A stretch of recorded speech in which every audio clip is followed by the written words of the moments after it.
Are you passionate about media? Dreaming of telling stories that move the world? Whether you see yourself behind the mic, the camera, or the editing set, Majak is your launchpad. Journalist, content creator, filmmaker, photographer, digital media guru. Which one will you be? At the Media Academy for Journalism and Communications Majak, we turn your passion into your profession. Get hands-on in journalism to break the big stories, digital media production to craft viral content, communications to shape messages that move millions, film and photography to tell your vision in every frame. With fully equipped radio and TV studios, modern computer labs, and pro-grade cameras, we prepare you for the real world of multimedia. Are you ready to make the headlines? Apply today. We are located at Bakau New Town. You can call us today on 53-31545, 53-31545, or 3725-053, 3725-053. You can email us at communications@majak.gm. Better still, you can visit our website www.majak.gm. Majak, your story, your screen, your future. Hello, welcome to another beautiful episode of Chapters here on Majak TV, and I'm your host Ibrahim Abojan. And today I have two incredible guests, Aisa Tsilla, commonly known as Aisa the Rising Poet, Aisa the Rising Poetess, and Khadijat Barrow, also known as the Diplomatic Poetess. Welcome to Chapters, ladies. Thank you, Ibrahim, for welcoming. It's a pleasure having you here. Okay, first of all, I will start with my immediate right, which is Aisha, the Rising Poetess. Aisa, can you take us a little bit through, tell us who Aisa is, or who the Rising Poetess is? Okay, Aisha the Rising Poetess is a young female poet in the Gambia, and then my talent is I do poetry, public speaking, debate, and acting. Yeah. Okay, public speaking, debate, and acting. And then the Diplomatic Poetess, Aisa, Kadi, can you tell us a little bit about yourself? How you, like your background and what inspires you to become a poet? Oh, okay, Ibrahim. I am the young diplomatic poetess. And what really inspired me to use the diplomatic poetess as my poetic name is when I started my course at MDI. I'm studying international relations and diplomacy. And you know, diplomats are people that do represent their country's best interests at international level. And that really inspired me to use diplomatic poetess so that whenever people call me diplomatic, the department name will be there, will be heard. And also I'll be representing diplomats, you know. And the way they dress, their dress code really inspired me and motivated me. And what inspired me to start poetry as a career is this girl, Aisha the Rising Poetess. She started her poetry journey way back in her junior level, and then I started my poetry in senior school, where I met her. This girl inspired me.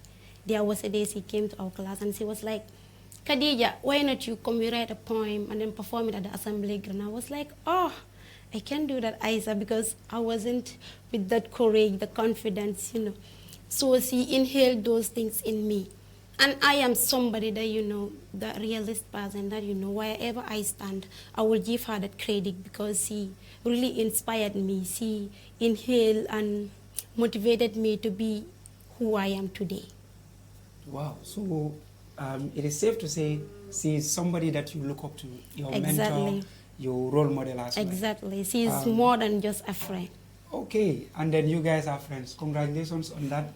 And then, okay, well, she already said something about your poetic journey, your journey into poetry, because she said you started your poetry at the junior school level.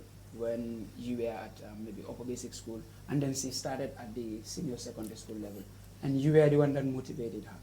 So can you tell us, as a female in this industry, let's say, or the poetry arena, how do you face your challenges, and how do you thrive under pressure and all those things? How do you handle this?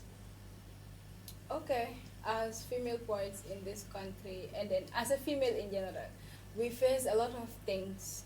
Yeah, when it comes to the poetry career, when it comes to us as a female self, we face a lot of things. Yeah, so I'll talk in the aspect of poetry. I have faced so many things, and then I also talked to some of the female poets, and then they also told me the same thing. Because what we believe in is like female, for us, all we are known for is in the kitchen. We should not go out, speak so that the world can hear us, our voice should not be heard, and stuff like that. And when it comes to the poetry career, sometimes we face this kind of challenges when you want to go out for poetry events, or you want to go and shoot a video, or you want to go to the studio and record. In terms of finance, and in terms of you going there, sometimes you will not be given the permission, because what our parents believe in is, as females, we should not be going out all the time. We should be at home because it's not safe for us. But then, for me, what I believe is, what is meant to happen will obviously happen. So normally I talk to my auntie, because she is the one I'm living with. For my parents, they don't have any problem with that. Yeah, because they really know what I'm doing. I'm on the right direction, and then they really love it. And whenever I send them my videos, poetry videos, they feel very, very happy. So the other thing is, us attending poetry events and then coming back home lately has also affected us very well. Because recently, even the poetry slam competitions, after attending it, it was in the third round, yeah, the quarterfinal. So we were coming back home, we got attacked on the street. So our two phones were stolen, my iPhone and then her iPhone. It was stolen at Latrikunda. So the time I went home, I told my auntie about it. She was seriously complaining. So my parents, I was even afraid to tell them that it was stolen because of this poetry slam. So what I told them was, I went to buy wallpaper, and on my way going back home, it was stolen away from me. And still now they don't know that it's because of poetry slam our phones were stolen. Because I know when I tell them that, I'm obviously going to stop this poetry career, because even my auntie, what she told me was, you know, your phones are stolen. So the next thing they're going to do to you people is to take your lives away from you. So I just laughed and told her that what is meant to happen will obviously happen. So I'm not afraid even if they take my life, because I know what I'm doing, and then I love doing it. And then I'm inspiring a lot of young people. I'm speaking out for people, because my poetry, when you listen to them, you know that it's real life stories that I bring. Yeah. Okay. Sorry for that incident, by the way. It's really disheartening that you would face such in your journey. But then it is what it is. Mm-hmm. And then in our journey to success, we face some hardships, some hurdles, but then we are still determined to make our impact and also be successful. Coming to you, Khadija, the diplomatic poet. Poetess. Yes, the diplomatic poetess. I will say. You know, you've mentioned how you started your poetry career, and then you are also a female in the industry. But then exactly. your question is going to be, how do you balance the two between your education and poetry? Well, how I manage my poetry career and my academic studies is, whenever I have poetry events or whenever I have an event that we should perform, I prepare it. And then I also make sure that I focus, because I can't let poetry damage my academic career, because it's something that is very important. It's because of my education that really, really helps me in my poetry today. And one thing, as a poet, going to school, the same time a poet, you need to sit right. When you have shows, you need to perform, memorize your poems at that extent that you don't need to go to on stage and then disgrace yourself. It's really crazy, and it really require a lot of time for you. So I sacrifice a lot. I focus on my education, and I'm consistent on what I'm doing as a poet, and also I'm serious in whatever thing that I'm doing. Yeah. Okay.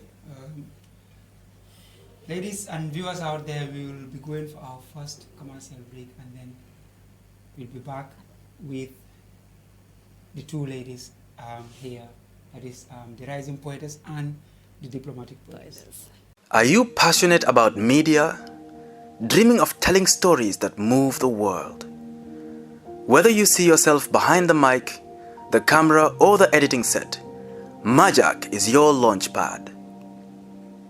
Journalist, content creator, filmmaker, photographer, digital media guru.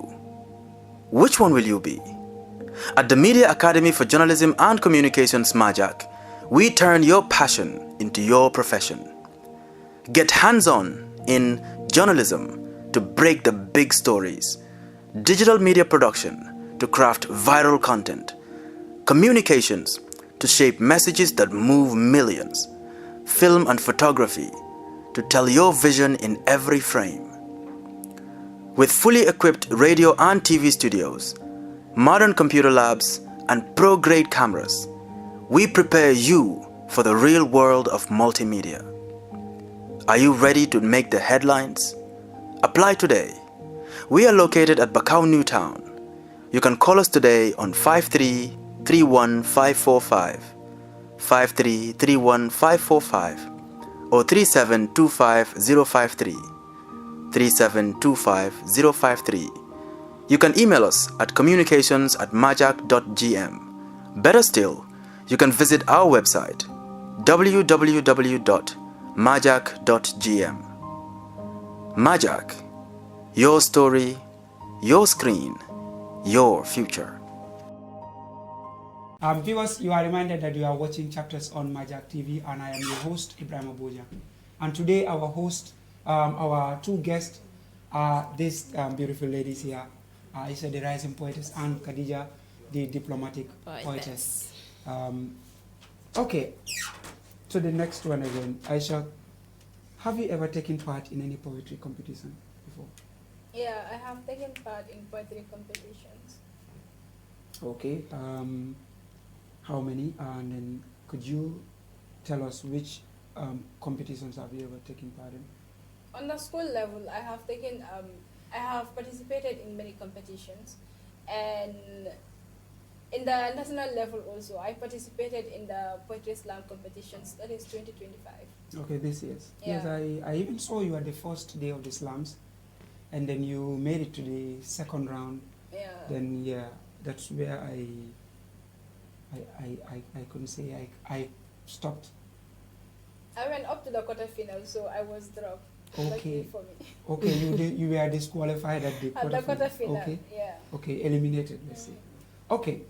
And then Khadija, have you ever participated in any? Yeah, I do. The first competition that I participated was the Female Voices Poetry Slam competition.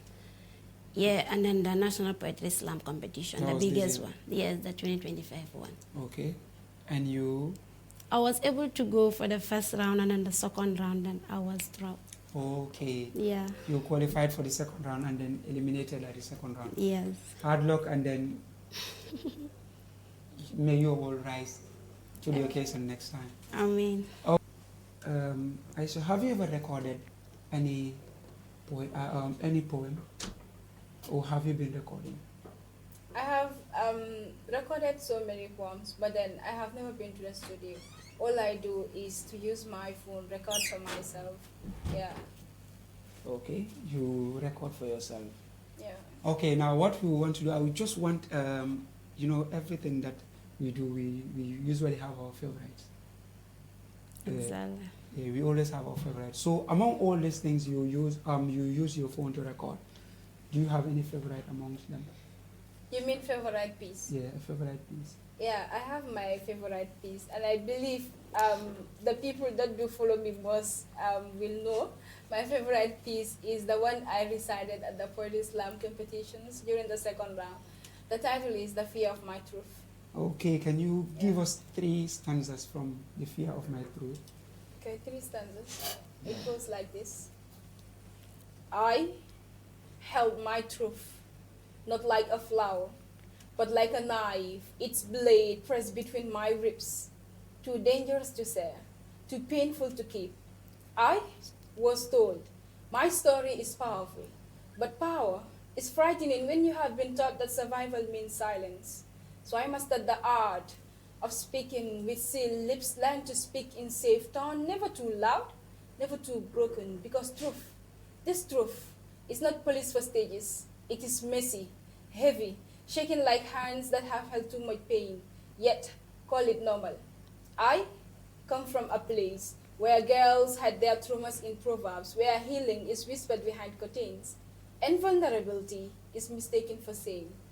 When I first wrote a verse about the night I almost disappeared into myself, my pen trembled like a body remembering what it tries so hard to forget. Each line felt like a risk, each word a rebellion, because then, telling the truth wasn't just speaking, it was surrendering. But in poetry, I found myself when none cared to find the real me, the lost me, the forgotten me beneath a house of expectations. When the world asked for strength, but never the story behind it. My notebook became a mirror that didn't flinch at my scars. My verses became stitches on wounds that wouldn't close. Let me stop there.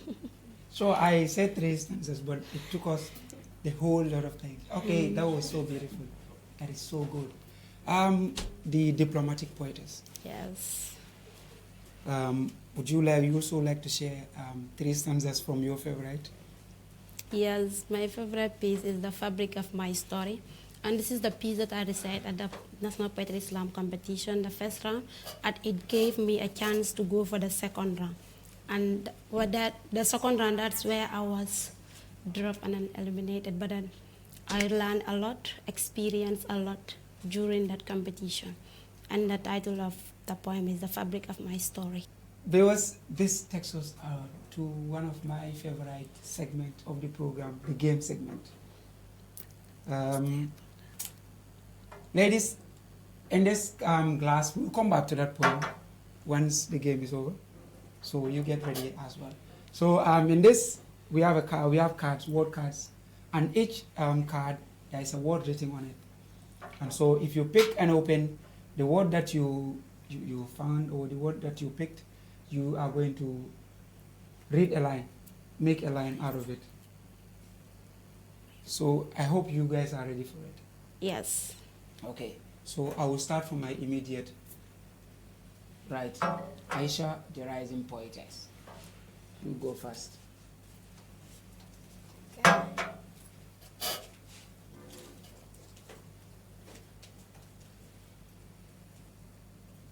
It's a freedom. Freedom. Exactly, freedom.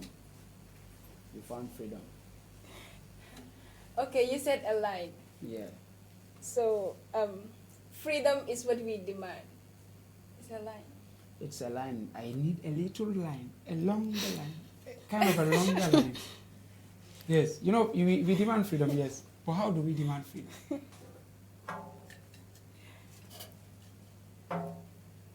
Let's say a stanza, sort of. Not a full stanza, maybe a half one. Okay, so I shall pick one. Yeah, when it's done, you pick yours. When I'm done. Yeah, this game, man, I don't play this game there. You pick yours. Viewers, it is getting intense here. Poets. Pain. Pain. Pain. So I shall give a stanza or a line. A line, a stanza. Because he says freedom is what he demands, or what he needs, or what he I requested. said freedom is what we demand. Okay, freedom is what he demands. It's her line. Yeah. So my line. But then I want your line to be a little bit longer than freedom is what we demand. At least let it be, you know, a sentence. Silent scream. He said high on the highway, charm in his eyes, pretty words dressed in dangerous lies. But fear gripped me. He slapped me with a slap that I didn't expect. That road was empty, the night too bleak.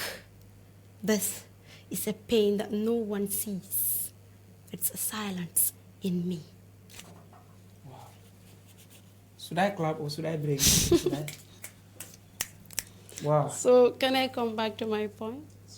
The Yeah. February. Now you can come to the poem now. Okay.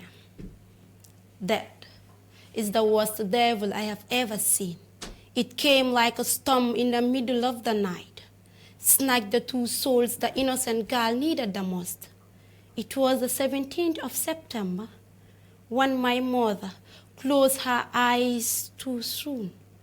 Then on the 8th of October, my father followed, as if pain of missing her was heavier than this wall. I was just 3, too young to understand lust, but old enough to grow in pain.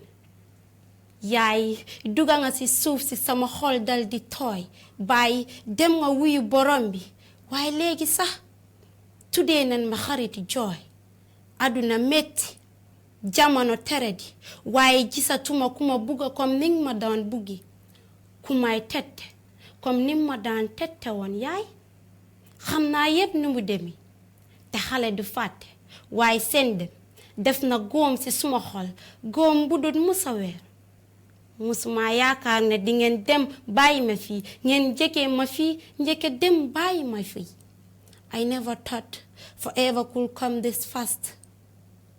I'm missing all those melodies, Mom. Your departure wound me, left a wound in my heart no time will heal. Yeah, May their souls rest in perfect peace. exactly me. Okay, that is so amazing from the two of you. Okay, your final words. What advice would you give to your female poets out there that want to choose poetry as, let's say, a career? Okay, all I want to say to the younger ones and then to myself is, in whatsoever thing you are to do, be you, be real, be authentic. Do not copy somebody. Make sure in whatsoever thing you are to do, you be you. And when it comes to the poetry career, do not say, let me be like Aisha the Rising, let me recite her poems, people are not going to know. And at the end, you're not even going to give credit to that person. Because it's really something that is affecting most of the poets in this country. Because we have seen many young people that that they will take other people's poem, recite it, and they will not even give credit. And sometimes the funniest thing is when you ask them who wrote this piece, they'll be like, I did, or my brother did, and they will not go. They are not going to mention the person's name. So it's something that that it's very crazy, because the writing is not something that that is easy, and then the memorization also is the worst part of it. Because for people like me, it will take us weeks before we memorize a single piece. So after all that struggle, you hear someone else reciting your piece and the person will not even give you credit. It's really bad. And the other thing is the artificial intelligence, AI, is something that is affecting most of us, the poets, yeah. Because we have seen poets whom that they go to AI, write a piece for me about education, about the Gambia and stuff like that. So from there, they will just copy and paste. I'm not saying it's bad for us to make research, but then let us stop copy and paste. Let us make our research, know what we are to write on, have a clue about it, then we can write from, we are all living in a society. We can write from based on the society aspect, based on whatsoever aspect. It's better than using AI in writing your poems. And now, most of the people, when you take AI poems, people are going to know. Because there are people, that they know all the steps AI use in writing poems, the rhyming scheme and stuff like that. So I want us to stay away from things like that. Let us be real, write on our own, and let us be consistent. And let us not allow anyone to make us to leave whatsoever thing we are doing. You are not good for this, you cannot do this, stuff like that. Make so we all believe in ourselves and know that one day I will also sit and say, Alhamdulillah, finally I have made it. Because it's not easy. That's all I have. Wow, what a long piece of advice. And also I will add one word to it. And read. Poets should read. The diplomatic poetess. Yes. Your final word? My final words to the viewers and my fellow young poets out there. What I have for my own fellow poets and the young ones as I am here, we need to be consistent and be serious in what we are doing. Let us not stop copying one another like, I want to be like Isa or I want to be like Last Poet King. It's something that it's good. You want to be like them. Pray that you be more than what they are doing. But not to copy them to an extent that if you stand on stage, recite or do something, people will be like, this one is just copying Last Poet or Isa or Diplomatic. It's something that is not given. I'm not into that. Just be yourself. Yeah. Pay attention on what you are doing and make sure that poetry do not damage your academic studies. You need to be serious. Make sure you study, pass your exams, and then focus. And whenever we are to go out on poetry events or to do certain things about poetry, we make sure we inform it to our parents, our guardians, because people like me, sometimes it's difficult. She will be like, she's my sister, my mother, my everything. She will be like, no, you are not going today. Sometimes if you go out, we come back late. So those are certain things that are affecting we, the young ones, and then we need to take examples from the ones inspiring us. That's good, and also make research as poets. Exactly. Thank you, Isa and Khadija, for being our guest or for being my guest today. And viewers, you don't forget to subscribe to our various social media handles, Facebook, YouTube on Majak TV, and also TikTok, Majak Official. Till we come your way, bye for now.